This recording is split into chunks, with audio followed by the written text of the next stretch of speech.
Welcome to Sisan একাডেমিতে স্বাগত। আজকে আমরা নিমেষে অঙ্ক সিরিজের ক্লাস নম্বর 256 শুরু করবো আজকে রিজনিং অ্যান্ড জিআর উপর। তোমরা যারা কম্পিটিটিভ কিন্তু প্রিপারেশন নিচ্ছ অবশ্যই ক্লাসটা শেষ পর্যন্ত দেখো, এই টাইপেরই রিজনিংয়ের কোশ্চেন তোমরা পরীক্ষা পাবে। ওকে, আজকে যে 10টা কোশ্চেন আছে আমরা প্রথমে দেখে নিই কী কী কোশ্চেন আছে।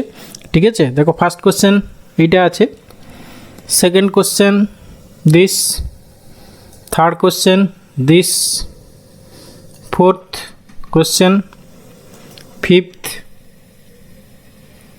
Sixth, seventh, eighth, ninth and final 10th। আমার এইগুলো দেখানোর উদ্দেশ্য হচ্ছে গিয়ে তোমরা পজ করে করে নিজেরা আগে সলভ করবে, ঠিক আছে, তারপর আমার সঙ্গে অ্যান্সার মেলাবে, তবে গিয়ে কিন্তু আসল প্রিপারেশন হবে, আদারওয়াইজ নট। আমি করেই দিলাম আর তোমরাও করে গেলে, বুঝে গেলে, ব্যাস হয়ে গেল preparation, but this is not the right way to prepare.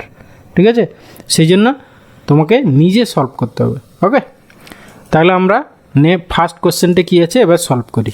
দেখো কি বলেছে, বলেছে নিম্নলিখিত কোন সংখ্যাগুলি স্থান পরিবর্তন করলে, স্থান বিনিময় করলে যে সমীকরণটি সঠিক হবে। তাহলে সংখ্যাগুলো স্থান পরিবর্তন করছে, এবার সংখ্যাগুলো স্থান পরিবর্তন করার ক্ষেত্রে তোমাকে দেখতে হবে সাইন। দেখো এখানে এই যে 20 আছে, 20-র পরে ভাগ সাইন আছে, আগে ভাগ সাইনের দিকে নজর দেবে। ভাগ সাইনের পরে দেখো 3 আছে, তাহলে 20-কে তো 3 দিয়ে ভাগ যায় না, তাহলে একে তোমাকে ইন্টারচেঞ্জ করতেই হবে, এই 3-কে। তাহলে 3 তো থাকবেই অপশানের মধ্যে, তাহলে দেখো অপশান বি এলিমিনেট হয়ে গেল। এবার 20-কে ভাগ করতে পারে কমপ্লিটলি, সেই রকম কোন নাম্বার আছে সেইটা তোমাকে এখানে রিপ্লেসের ব্যাপার আসবে, ঠিক আছে, ইন্টারচেঞ্জের ব্যাপার আসবে। তাহলে 3-এর সঙ্গে দেখো একমাত্র 5 আছে, 3 আর 5 যদি আমরা ইন্টারচেঞ্জ করি তাহলে একটা পসিবিলিটি গ্রো করতে পারে, তাহলে অপশান সি হবে তাহলে অ্যান্সার।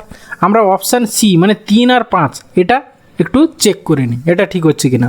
তাহলে আমরা দেখি জাস্ট, তাহলে 8 × 20 এখানে আসবে তোমার 5 আর এখানে প্লাস 9 - 3, ব্যাস এটাকে দেখো 38 আসছে কিনা, তাহলে সেটাই অ্যান্সার।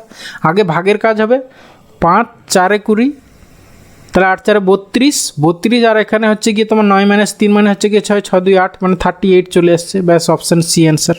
ওকে, এরপরে এসে কোশ্চেন নাম্বার 2 কী বলেছে, বলেছে আচ্ছা মানে প্রত্যেকটা সাইনের জন্য একটা কিছু সাইন আছে, সেটা আমাকে রিপ্লেস করে জাস্ট সিম্পলিফাই করতে হবে, আর কিছুই নেই। তাহলে দেখো আমরা লিখে নিই, তাহলে 27 গ্রেটার দেন মানে দেখো যোগ সাইন, তাহলে প্লাস হচ্ছে গিয়ে 81, তারপর ডলার সাইন মানে হচ্ছে ভাগ 9, তারপর লেস দেন মানে হচ্ছে গিয়ে বিয়োগ, ব্যাস এটাকে সিম্পলিফাই করো যা হবে সেটাই অ্যান্সার। ওকে, তাহলে 9 আগে ভাগের কাজ, 9 × 9 = 81, ঠিক আছে, তাহলে হচ্ছে কি তোমার 27, আর এদিকে 9 থেকে 6 গেলে 3, 27 3 হচ্ছে কি 30 মানে অপশান সি অ্যান্সার। ওকে, এরপরে এসে কোশ্চেন নাম্বার 3 কী বলেছে, নিম্নলিখিত পর্যায়ক্রমে কতগুলো 3 আছে যেগুলির পূর্বে 6 অবস্থিত নয়, মানে 3 তার আগে 6 নেই, ঠিক আছে, এমনকি ঠিক পরবর্তী স্থানে 9 দ্বারা অনুসরণকৃত নয়, মানে এর পরে 9ও নেই, মানে 6 3 9 এইরকম 639 কম্বিনেশান হবে না, ঠিক আছে। তাহলে এইরকম কতগুলো 3 দেখো যেগুলো 639 কম্বিনেশান হচ্ছে না, আগে কতগুলো 639 আছে সেইগুলো আমরা বের করে নিই, ঠিক আছে। তাহলে আমরা দেখি 3-এর এইখানে দেখো 639 আছে, তাহলে এই 3টা তো হবে না, তারপরে দেখো এইখানে 639 আছে, এই 3টাও হবে না, এখানেও 639 আছে, তাহলে এই 3টাও হবে না। তাহলে বাকি যে 3গুলো পড়ে আছে সেইগুলো খেয়াল করো, দেখো এই 3টা হবে, ঠিক আছে, আগে 6 নেই পরে 9 নেই, এই 3টা দেখো আগে 6 নেই পরে 9 নেই, তাহলে এইটা হবে। তাহলে এইরকম আমরা কটা পেলাম, মাত্র 2টো পেলাম, তাহলে 2 হবে অ্যান্সার, মানে অপশান বি অ্যান্সার। ওকে, এরপরে আসি কোশ্চেন নাম্বার 4। দেখো বলেছে একটি নদীর সর্বদা থাকে, কি সর্বদা থাকে একটা নদীর, ডেল্টা বদ্বীপ থাকতে পারে না থাকতে পারে, সিওরিটি নয়, ট্রিবিউটারি এটাও থাকতে পারে না থাকতে পারে, বোটস নদীতে নৌকা থাকতে পারে না থাকতে পারে, কিন্তু ব্যাঙ্কস মানে নদীর পাড় যেটাকে বলে সেগুলো তো অবভিয়াসলি থাকবেই, তাহলে অপশান ডি হবে এখানে অ্যান্সার। ওকে, এরপরে এসে কোশ্চেন নাম্বার 5 দেখো কি বলেছে, নিম্নলিখিত অনুক্রমে কতগুলো বিষম সংখ্যা আছে, মানে বিজোড় সংখ্যা আছে যেগুলো 3 এবং 5 দ্বারা বিভাজ্য এবং তারপর বিষম সংখ্যা দ্বারা অনুসরণকৃত। মানে কি বিজোড় সংখ্যা তারপরে বিজোড় সংখ্যা থাকবে এমন একটা মানে প্রথমে বিজোড় সংখ্যা অড নাম্বার যেটা হচ্ছে গিয়ে 3 আর 5 দ্বারা ডিভিজিবল হবে, তারপরে থাকবে অড নাম্বার, ঠিক আছে, তারপরে দেখো বিষম সংখ্যা এবং তারপর জোড় সংখ্যা দ্বারা অনুসরণকৃত এবং এর পরে একটা ইভেন নাম্বার থাকবে, মানে এই অর্ডারে থাকতে হবে। এই প্রথম অড নাম্বারটা 3 আর 5 দ্বারা ডিভিজিবল হতে হবে, তারপরে একটা অড নাম্বার, তারপরে একটা ইভেন নাম্বার। এরকম কতগুলো হচ্ছে দেখি। প্রথমে আছে তোমার 12, এটা তো জোড় নাম্বার, বাদ। 19 তো 3 বা 5 দ্বারা ভাগ যায় না, বাদ। 21 দেখো তোমার 3 দ্বারা ভাগ যায়, দেখি। এরপরে দেখো বিজোড় আছে, তারপরে আবার বিজোড় আছে, তাহলে এই 21 হবে না। 3 দেখো 3 দ্বারা ভাগ যায়, এরপরে 25 আছে, 18 আছে, তাহলে এই নাম্বারটা হবে যেটা বিজোড় সংখ্যা, পরে একটা অড নাম্বার, তারপরে ইভেন নাম্বার আছে। ওকে, এই 25 তো হবে না কারণ এরপরে জোড় সংখ্যা আছে। তারপরে হচ্ছে গিয়ে দেখো 18 তো আসছেই না। 35 দেখো তারপরে দুটো জোড় আছে, তাহলে 35ও হবে না। 20 তো জোড় হচ্ছে এমনিতেই, 22 হবে না। 21 পরে দেখো বিজোড় আছে, তারপরে জোড় আছে, তাহলে এই 21টা হবে যেটা 3 দ্বারা ডিভিজিবল। এবার 45 পরে তো জোড় আছে, তাহলে এটা তো হবেই না। 46 তো বাদ দাও, জোড় সংখ্যা। 47 তো তোমার বিজোড়, কিন্তু 3 আর 5 দ্বারা ভাগ যায় না, 3 বা 5 দ্বারা, তাহলে এটা হবে না। 48 তো হবেই না। 9 পরে জোড় সংখ্যা আছে, এটা তো কনসিডারেশনের মধ্যে আসবেই না। 50 পরে 50 তো জোড় সংখ্যা, 52 জোড় সংখ্যা, 54 জোড় সংখ্যা, এরপরে 55 পরে দেখো জোড় সংখ্যা আছে, তাই এটাও হবে না। তাহলে আমরা কতগুলো পেলাম? দুটো ঠিক, তাহলে অপশান সি হবে অ্যান্সার। ওকে, এরপরে এসে কোশ্চেন নাম্বার 6 কি বলেছে, মিন শব্দটির কেবলমাত্র কনসোনেন্ট শব্দগুলির পরিবর্তন করে কতগুলো অর্থযুক্ত শব্দ লেখা যাবে এই শর্তে যে কনসোনেন্টগুলি প্রত্যেকটি স্থান পরিবর্তন করা হবে ইংলিশ বর্ণমালার ঠিক পূর্ববর্তী অক্ষর দ্বারা এবং প্রতিটি অক্ষর প্রতিটি শব্দে কেবলমাত্র একবারই ব্যবহার করা যাবে। তাহলে আমরা যদি ধরো লেখা আছে কি, মানে ওয়ার্ডটা দেওয়া আছে MEAN, তাহলে একে আমরা আগে কি বলেছে, কনসোনেন্টগুলো জাস্ট আগের লেটার দ্বারা রিপ্লেস হয়ে যাবে, তাহলে এখানে এল হবে, তো তোমার আনচেঞ্জডই থাকবে, আর এনটা এম হয়ে যাবে, ব্যাস। এবার এই যে LEAM এই 4টে লেটার পেলে এগুলো দিয়ে কতগুলো ওয়ার্ড, মিনিংফুল ওয়ার্ড ফর্ম করা যাবে সেইটাকে তোমাকে ভাবতে হবে। তাহলে আমরা যদি প্রথমে ভাবি এল দিয়ে যদি স্টার্ট করি, ল্যাম, LAME, ল্যাম মানে কি, খোঁড়া বা পঙ্গু যাকে বলে। তারপরে দেখো মেল, MALE, তারপরে আরও একটা হবে মিল, MEAL। তাহলে এরকম কতগুলো পেলাম? 3টে পেলাম, তাহলে অপশান সি হবে অ্যান্সার।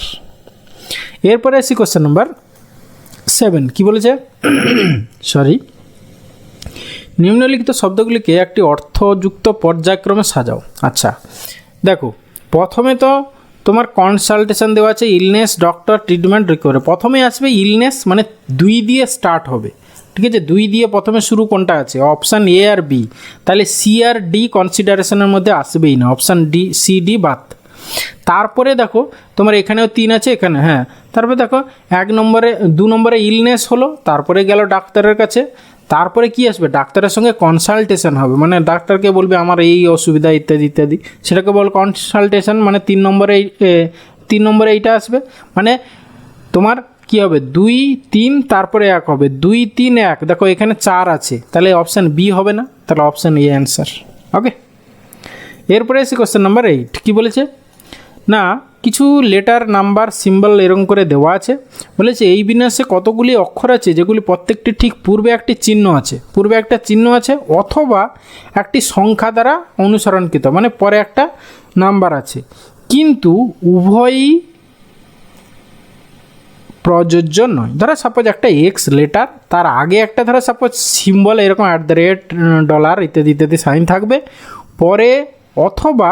পরে হচ্ছে গিয়ে একটা নাম্বার থাকবে, সাপোজ 2 একটা নাম্বার থাকবে, বাট দুটো একসঙ্গে থাকবে না, তাই বলেছে তো উভয়ই প্রযোজ্য নয়, কিন্তু উভয়ই প্রযোজ্য নয়।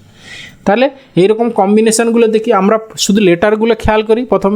প্রথমে লেটার আসছে তোমার এইটা, ঠিক আছে, এই লেটারে দেখো আগে সিম্বল আছে, পরে নাম্বার আছে, তাহলে এটা তো হবেই না, কারণ কি উভয় প্রযোজ্য নয় বলেছে, তাহলে এটা এলিমিনেট, প্রথমেই বাদ। তারপরে লেটার কোথায় আছে দেখো, কে এর আগে সিম্বল আছে, ঠিক আছে, তাহলে এই কেটা হবে, পরে নাম্বার নেই। তারপরে এস এর দেখো পরে নাম্বার আছে, এই এসটা হবে। তারপরে কোথায় আসছে পি এর আগে দেখো সিম্বল আছে, এই পিটা হবে। এল হবে না, আগে পরে লেটার আছে, ভিও হবে না, এস হবে না। তারপরে দেখো এম হবে কারণ তার আগে সিম্বল আছে। ইউ হবে না, ই হচ্ছে গিয়ে তোমার দেখো ইর পরে 6 আছে, নাম্বার আছে, তাহলে এটা হবে।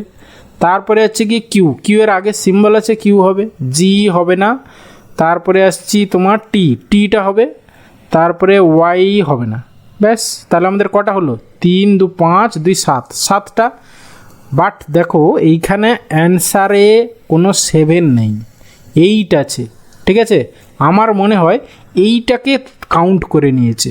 হ্যাঁ, উভয়ই প্রযোজ্য নয় বলেছে, কিন্তু সেই জন্য এইটাকেও কাউন্ট করে 8 অ্যান্সার করেছে। হ্যাঁ, আমার মতে অ্যান্সার হচ্ছে 7। তোমাদের যদি আমার কনসেপ্টটা মানে আমার অ্যান্সারটা ভুল মনে হয় বা কিছু তোমাদের নতুন কোনো মতামত থাকে অবশ্যই কমেন্টে জানিও এই কোশ্চেন নাম্বার 8-এর ক্ষেত্রে। ওকে, এরপরে আসছি কোশ্চেন নাম্বার 9। কী বলেছে? বলেছে নিম্নলিখিত শব্দগুলির অভিধানের নিয়ম অনুসারে সাজাও। ঠিক আছে, আচ্ছা আগে ওয়ার্ডগুলো একটু খেয়াল করো। প্রতিটা ওয়ার্ডের প্রথম 3টে করে বোধহয় সেম নাকি? হ্যাঁ, প্রথম 3টে ইপিআই এত দূর অবধি সেম, ইপিআই সব সেম। তাহলে ইপিআই পর্যন্ত আমরা এটা বাদ দিয়ে দিলাম। ওকে, তারপরে কি লেটার আছে সেগুলো দিয়ে কনসিডার করব। দেখো টি আছে, এস আছে, জি আছে, টি আছে, এল আছে। তাহলে প্রথমে জি আসবে, মানে এই 3 নম্বরটা হবে 1 নম্বর। তাহলে 3 নম্বর প্রথমে আছে কোন কোন অপশানে? অপশান এ এলিমিনেট হয়ে গেল, অপশান ডি এলিমিনেট হয়ে গেল। এরপরে দেখো জি এর পরে কে আসবে? এল আছে, তারপরে এস টি। হ্যাঁ, তাহলে এল এই 5 নম্বরটা হচ্ছে গিয়ে 2 নম্বর হবে। ঠিক আছে, 3-এর পরে 5 কোন অপশানে আছে? অপশান সিতে। ব্যাস, এটাই অ্যান্সার। ওকে, এরপরে আসি question number 10 and final question. কী বলেছে না? বলেছে 1000 ব্যক্তির মধ্যে হিন্দি, ইংলিশ এবং সংস্কৃতের উপর জ্ঞানের একটি সার্ভের ফল নিম্নরূপ। বলেছে সকল 3টি বিষয় জানা আছে এমন ব্যক্তির সংখ্যা এবং সংস্কৃত জানা নেই এমন ব্যক্তির সংখ্যার অনুপাত কত? তাহলে সকল কিছু জানা আছে, তাহলে এই যে মাঝখানে 100, এরা হচ্ছে গিয়ে সবগুলো জানে। তাহলে আমাদের অ্যান্সার হবে গিয়ে তোমার 100 বাই হচ্ছে তোমার। এবার সংস্কৃত জানা নেই মানে সংস্কৃত সেটটার মধ্যে এইটা আছে, এইটা আছে, এইটা আছে, এইটা আছে, এই 4টে বাদ চলে গেল। বাকি যে এইটা এইটা এইটা এই 3টের যোগফল নিচে বসবে। ঠিক আছে, কত হচ্ছে দেখো 2 2 400 540। তাহলে নিচে হচ্ছে গিয়ে 540। তাহলে 0 0 2 কাটলে 2 5 10 আর হচ্ছে গিয়ে 2 27 54। তাহলে 5/27 মানে option D answer. Okay, thank you ভিডিওটা শেষ পর্যন্ত দেখার জন্য। আশা করি ভালো লাগলো। তাহলে অবশ্যই একটা লাইক করো, বন্ধুদের সঙ্গে শেয়ার করো, আর চ্যানেলে নতুন হলে অবশ্যই সাবস্ক্রাইব করো। ওকে, ভালো থাকবে, বাই।